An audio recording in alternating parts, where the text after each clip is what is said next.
हर हर महादेव, जय महाकाल।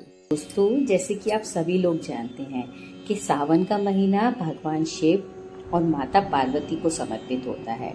ऐसा माना जाता है कि सावन के महीने में सुहागिन महिलाएं सच्चे मन से भगवान भोलेनाथ की पूजा करें और कुछ बातों का ध्यान रखें तो उनकी पति की आयु बहुत लंबी रहती है।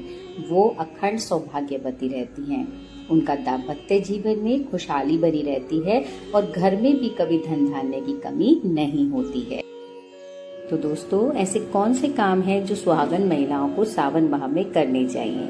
लेकिन ये जानने से पहले अगर आप हमारे चैनल पे नए हैं तो आप हमारी वीडियो को लाइक और चैनल को सब्सक्राइब करिए।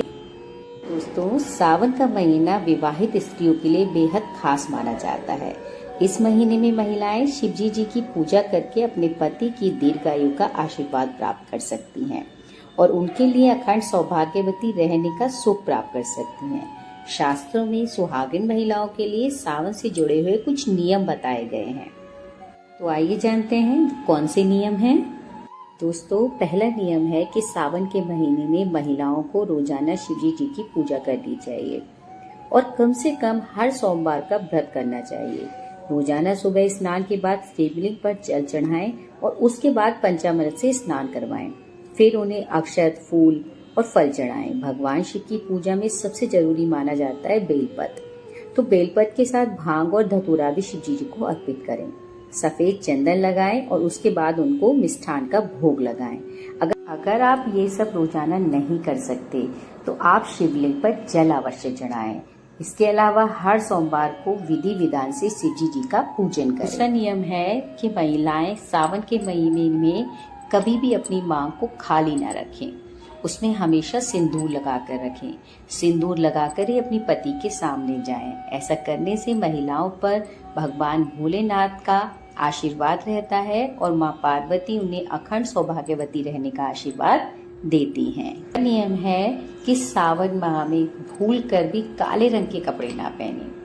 वैसे तो विवाहित महिलाओं के लिए काले कपड़े कभी पहनने ही नहीं चाहिए, लेकिन सावन के महीने में खास तौर पर काले कपड़े ना पहने, क्योंकि काले कपड़े सुहागन महिलाओं के लिए अच्छे नहीं माने जाते हैं। सावन महीने में महिलाओं को लाल, पीले और हरे रंग की साड़ी या वस्त्र पहनने चाहिए।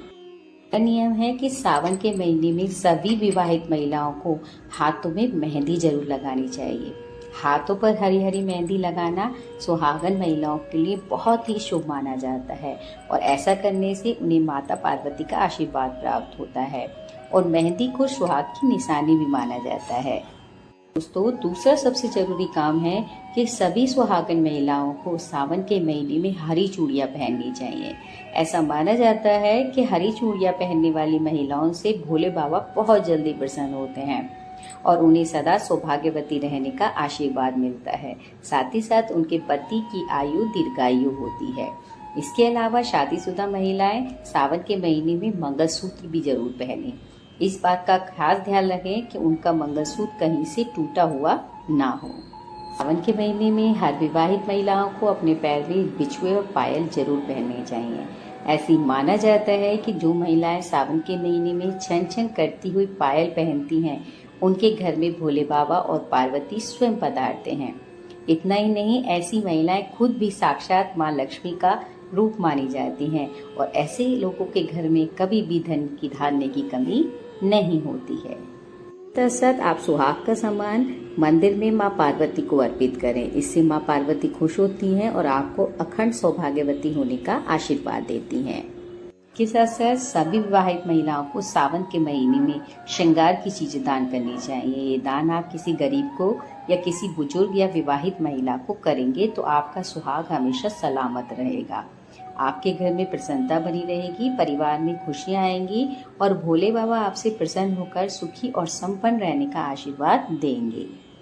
साथ ही साथ महिलाएं कोशिश करें कि इस माह में क्रोध बिल्कुल ना करें और अगर कभी क्रोध आए भी तो ओम नमः शिवाय का जाप करें। इससे आपका गुस्सा शांत हो जाएगा और ऐसा करने से घर में कलेश भी नहीं होगा।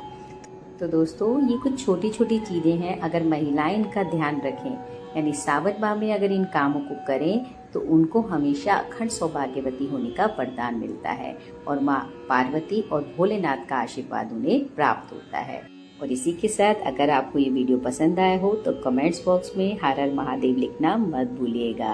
इसी के साथ दोस्तों, हर हर महादेव, जय महाकाल।